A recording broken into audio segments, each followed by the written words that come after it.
Dottor Francesco Marino, vicario del Questore di Agrigento, ha assunto da oggi la reggenza del servizio tecnico, logistico e patrimoniale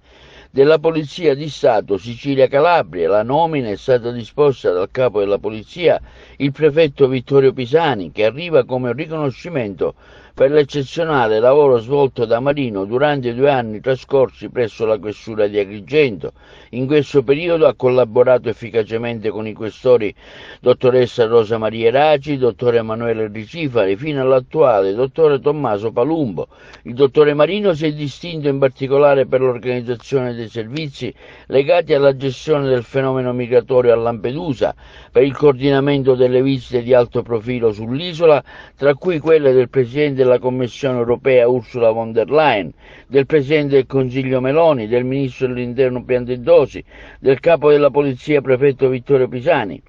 Il suo contributo è stato determinante anche nella gestione di eventi di grande rilievo, come il concerto di Capodanno, il Festival del Mandorlo in Fiore, le esibizioni musicali alla Valle dei Tempi, il Google Camp, i servizi di sicurezza per importanti competizioni sportive in ambito provinciale. Il questore Palumbo, insieme ai funzionari e personale della Questura di Agrigento, rivolge al dottore Martino i più sentiti auguri per il nuovo incarico.